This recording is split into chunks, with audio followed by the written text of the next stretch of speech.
All right, so welcome back to another season of Unscripted Sports Takes. We actually just had a technical malfunction, so we had to restart, but practice makes perfect. Season two of Unscripted Sports Takes. I'm glad to have everyone back. We've been kind of on a break with life and everything happening, um, and I'm excited to get started. A lot happening in the NBA space, a lot happening in the NFL space. As the season kind of winds down, um, we had, you know, big moves in the NBA space that we had just talked about. What we're going to talk about again. um, so, kind of going into that, what do you think about the Luka trade and everything that kind of transpired from that?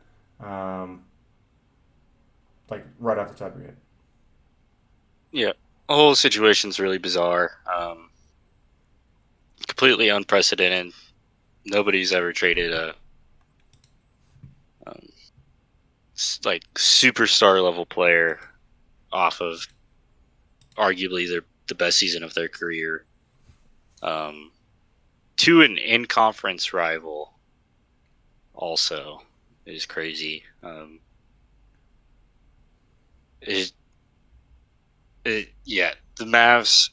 Nico Harrison's handled this whole situation terribly, uh, and it's just a whole mess. For sure. Um, and they try to blame it on his conditioning. Um, he's had a lower leg injury, so he hasn't been able to work out. Yeah, And I just, like I said before we started this, it was he led the NBA in minutes played, and you're going to blame it on him being not conditioned. I don't think yeah. a player that has had, all NBA the last 5 or 6 years is not conditioned. I don't think that happens in the same breath. Um, Yeah. and especially someone that, like, even if he gets up and down the court 5 times, he's still gonna put up 28 points and 8 rebounds, 7 assists. So I think they're just making stuff up because Yeah. they didn't want to pay him the super max, the hmm mega max 356 mil that they would have had to pay him. So what are your thoughts? What do you get your overall grade for both sides? So a grade for Lakers, grade for Mavs. Yeah, I think it's interesting. I think it's really hard to grade it right now. Um, I think this trade wasn't as terrible for the Mavs as everybody's saying it is. Obviously, it wasn't. You would prefer to get somebody younger than Anthony Davis, um, but I do think the trade does kind of help them win now. Um, Now, like 3-4 years in the future, who knows where the Mavs are going to be at now? They've got an aging Davis, aging Kyrie. Um, they traded away a key role player recently too, in Quentin Grimes. They've got Klay Thompson who's getting up there. Uh, Really, their main bright spot for the future right now are their bigs. Um, I think it's just really, and they didn't get that many. Like they did hardly got any draft picks, Right. so it's not going to help them out in the future with draft through the draft. It, It's it's hard just to say that this was fair. It's so hard. yeah. Um, as far as like for the Mavs, I'd probably get like a C minus D plus somewhere For sure. around. Uh, for the Lakers, I feel like this move it's kind of telling me that they're they're really beginning the rebuild right now. The future of past Yeah, LeBron James. Yeah. and they and it also kind of tells me like LeBron's time in LA really is limited. I don't know how long they think he'll play. I don't know. So they're trying to find their next cornerstone. Um, I think Luka's going to be a great player to build around. There's also, some, but you also don't know if Luka's going to stick around once his contract's up. That's another thing. For sure. Because he loved being in Dallas. Will he love LA as much? I don't know. Right. And I would for the Lakers. I'd probably obviously give it a high letter grade, A minus. Yeah. But it's going to be an A plus if they get him to stay after Mhm. this year on $100 million cut, because he's not eligible for that anymore. But Yeah. So that's the if they can get him to stay, if they can convince him that this is what like he's the face of the Lakers, which is a huge, huge. What am I thinking of? Opportunity.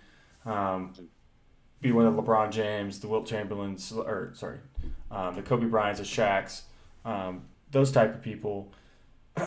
If they get him to stay, it's gonna be an A plus. It's gonna be hard for that not to be like I would take the fact that they only gave up one pick and then an old Anthony Davis for Luka, a 25-year-old Luka. It was a steal. Even though I don't like the slander on like you don't like the slander on that AD is a bad player. Like he's really not. He's top 10, top 15 players right now when he's healthy. Like his the difference between the Lakers when he's on the floor on defense and when he's not, it's huge. So I would give the Mavs probably a C minus C. Just they should have got another 2 picks out of it or something. Not throwing in so many bigs for the Lakers. Throw in one big and then the Lakers the Lakers throw in a couple picks back. I think that would have made it a little bit better in the long run. Yeah. Obviously, it still would have been uneven because it's Luka Doncic, but so yeah, I don't know about that pick. I don't know about that trade. I don't know if they just I read this somewhere. Windhorst said it. Brian Windhorst, he said they must have just hated Luka. Yeah. It had to been something. I mean, he might be a competitor and opinionated, so that might have been a contributing factor. I think Nico Harrison's just a con man. I think he purposely infiltrates organizations and just makes terrible decisions to just compromise them, like he did with Nike. Fumbled bag with Steph Curry, called him Seth and Stephon, and then he does this. It's just, dude, and just his attitude about the whole thing. Like when he was in the interview with J Kidd, and he was like, the future for us is the next 3 to 4 years, because 10 years from now we'll probably be buried. When you're running a franchise, you can't do that. It's just so stupid. You can't be like, oh, in the next 5 years, I'm going to be done. I won't have a job anymore. It doesn't make any sense. Right. It's just, he's giving up. That's what he's doing. I saw this thing. It was actually on Barstool. They're doing this so they can move their they can build a new complex in Austin, Texas, and they can create a casino stadium.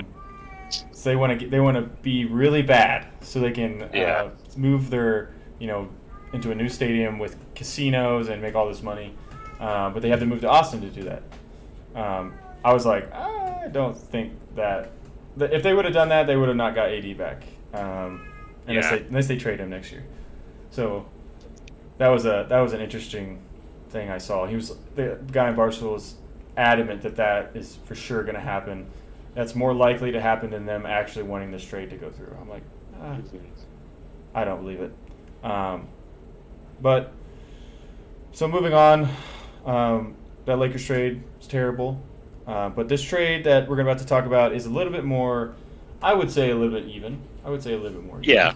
even. So the De'Aaron Fox trade, he's traded to the Spurs, and it's a 3-team trade.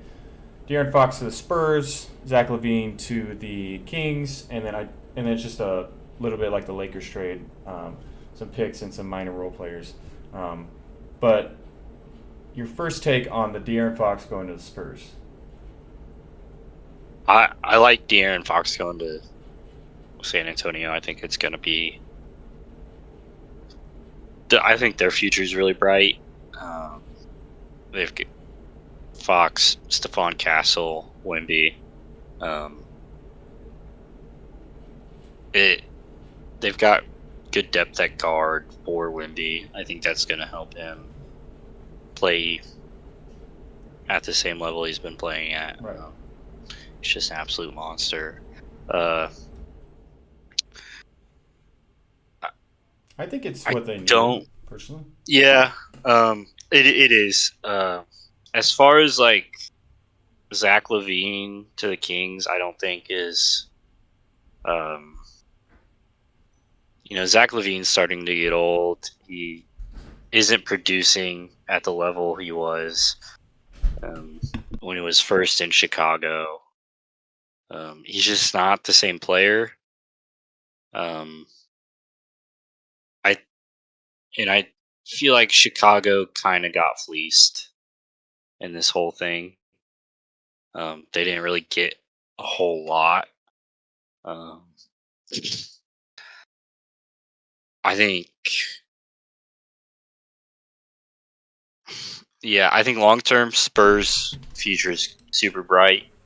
For sure. The Kings are, it's going to be interesting to see what they do. They've got quite an old team now, with LaVine and DeRozan, but they did get a complete haul of picks, which is really good. Yeah. So they'll be able to build up. Some of those picks are pretty good. Like the 2025 Charlotte pick will be nice. Yeah. And their second rounders will be pretty good. I mean, 2025 Chicago is terrible. Mm-hmm. But the Bulls, all they got out of this was Zach Collins, Trey Jones, and Kevin Huerter. That doesn't make up for that. I mean, Trey Jones is good. He's a good point guard. But that's still one position Chicago doesn't need. Yeah. They have so many guards. Yeah. And, Kevin Huerter, he can shoot.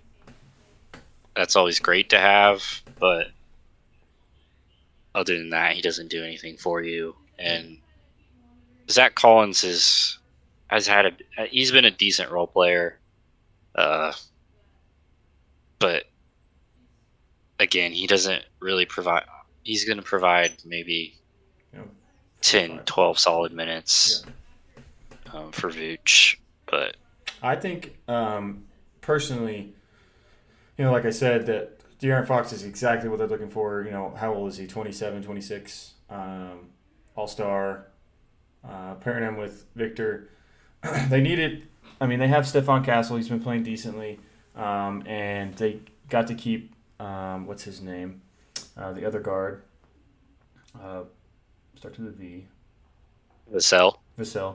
They got to keep all their corner pieces and grow on 2 center pieces, which I think is better than 3 main pieces. The big 3. Yeah. Because it's hard to get the big 3 actually working. So I like how the Spurs are kind of creating their future, and they really didn't give up a lot for this.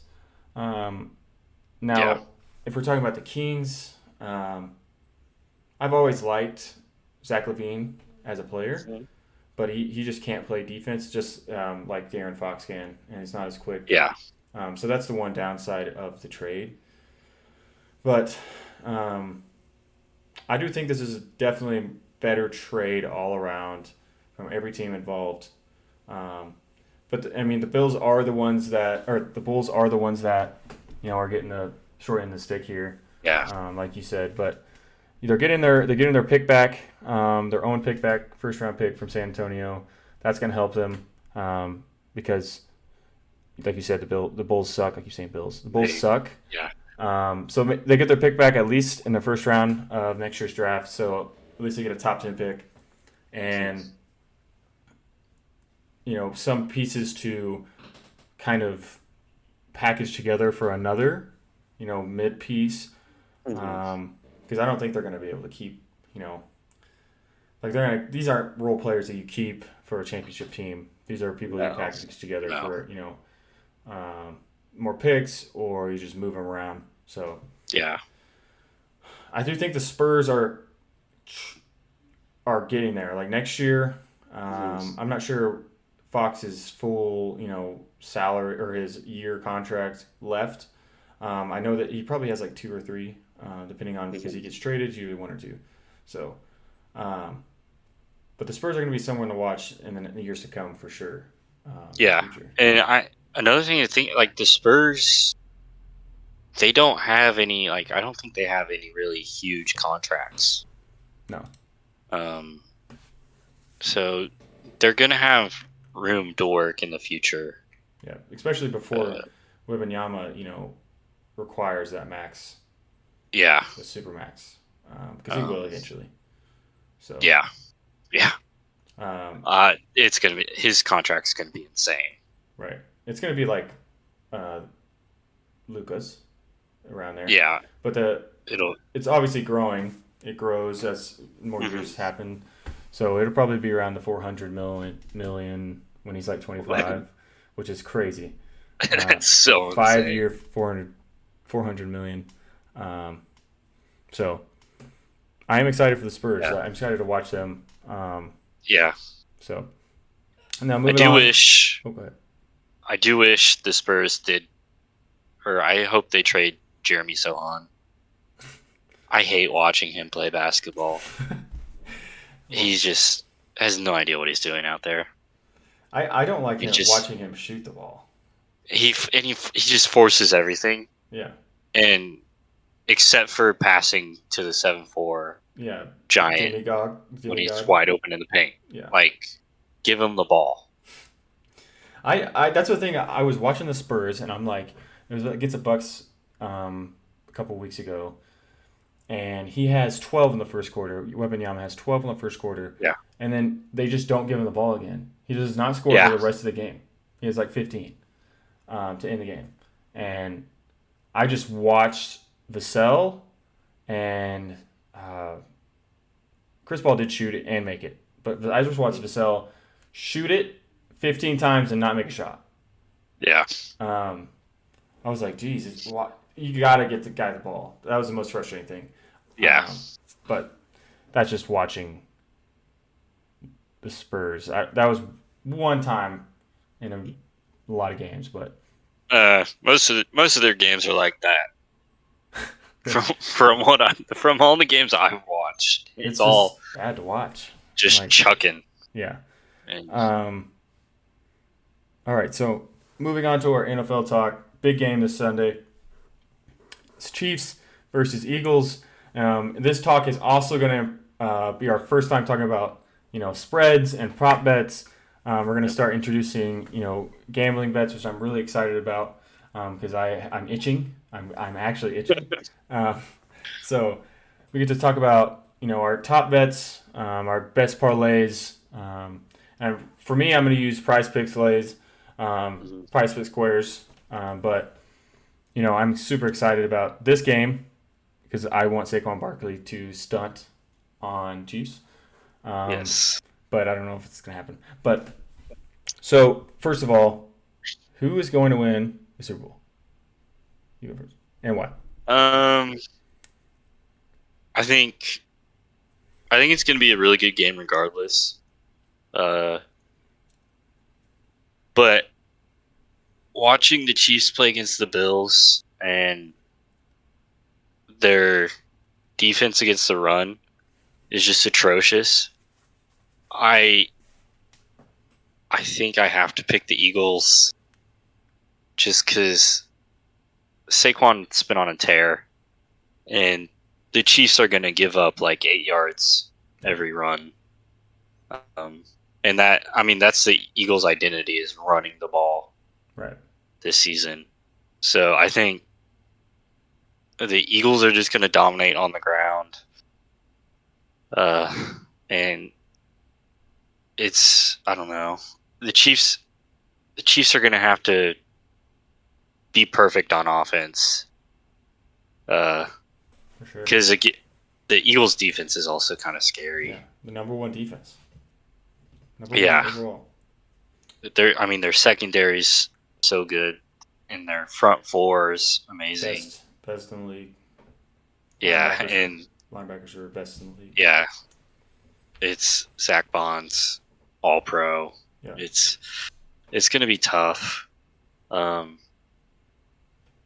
I think the Chiefs Black Magic they've got a history of winning. And I will say the Chiefs, they don't really make mistakes in crucial moments that often. I think that's one thing Andy Reid's really good at is just drilling everything, being prepared for everything, and making sure everybody's on the same page. But I don't know. The Eagles are just such a tough team to stop right now. For sure. I'm gonna have to go Eagles too, but I do hate the Chiefs with a supreme passion, so it might be a little biased, I'm gonna admit. But on paper, like, number one defense, number one rushing offense against a team that just gave up 135. I don't remember how many yards they gave up to the Bills. A lot of yards. Yeah. And I don't think there's any way, but every time we watch a Chiefs game, the other team always goes down to their level and plays their style of football. I swear to God, if the Eagles get the ball first and score first, they will win. Like, even if they're not going to pick the ball, obviously, but if the Chiefs win the toss and then they're like, hey, or like kick it off, and Eagles get the ball first and they score a touchdown, the Eagles will win. Because it's going to set the tone. The Chiefs can't, run the ball for 9 minutes at the start of the game and then, score a 35-yard field goal, and half the first quarter is already gone. And that's what the Eagles need to do. So I just don't think it's possible. It reminds me, this Eagles, like, okay, so the Eagles are the team that always takes care of, the Tom Brady's. Besides the Giants, but the Tom Brady that's like killing everybody. I think that's what happens this year. The Eagles have. It's not like a Cinderella like Nick Foles catching a touchdown. It's Saquon fucking Barkley. And running the ball down your throat. Yeah, and Jalen Carter and all pros everywhere on the field. I just don't think it's very possible that they win this game. And I love the opening line. It's Kansas City -1.5. Or not opening line. I think the opening line was like -6.5, which because it was right after the game. Right after their Bills game ended, that was the opening line. But now it's like -1.5. So I'm going to take Eagles +1.5. Give me the extra point because Mahomes Magic, they're going to kick a field goal with like -5 seconds on the clock and they're going to win. So taking Eagles +1.5. Yeah. And then for my Super Bowl MVP, I'm going to pick. I don't want to pick Saquon Barkley because that's going to be obvious, but I am going to pick Saquon Barkley. For them to win, he's going to have 150 yards and a touchdown. Yeah. And if they have this, if they have the lead at the end of the game, he's going to get 8 yards a pop. So Hmm. personally, I think Saquon wins, or the Eagles win, and then Saquon wins Super Bowl MVP. What's your pick for Super Bowl MVP? I mean, yeah. I think this is the beginning of the running back renaissance, and what better way to start than with Saquon Barkley, Super Bowl MVP? For sure. Um, Totally agree. especially with all the drama that was going into like this year, like, oh, the running back position's dead. No, it's back. And I think Saquon again's just had a monster year. Um, and I just don't think the Chiefs are going to be able to stop him. Yeah, I just don't Um, see it. yeah, I mean, the Bills had so much success with the run game when they were playing the Chiefs, and they just—I don't know why, but they just gave up on it. Um, but the Eagles aren't going to do that. They're going to keep pounding the ball. It's gonna be great. Yeah, I'm so yeah, excited to watch. Um, and so we have on our little topic list what is giving the winning team an edge. I think we can both agree. The winning team, obviously, we picked the Eagles. The edge is Saquon Barkley. It's going to be the running game. yeah, And also, I'm going to add Jalen Hurts playing like he did, in that Commanders game. Not making mistakes, making the right throws, and then specifically throwing the ball at A.J. Brown when he needs to throw the yeah, ball at A.J. Brown. yeah. That's going to help as well. Because, they're not going to get the first down every time they hand off to Saquon. And I don't think Mhm. he's going to break a long run like he did in the Commanders. But Yeah, it's gonna so he's gonna they're gonna have to take it down the field and throw the ball a little bit. So as long as Jalen Hurts doesn't, make mistakes, there's yeah. no way I don't see them losing. So, um, and then we have another. Are you taking the Eagles Chiefs spread? I said Eagles plus 1.5. Which spread are you taking?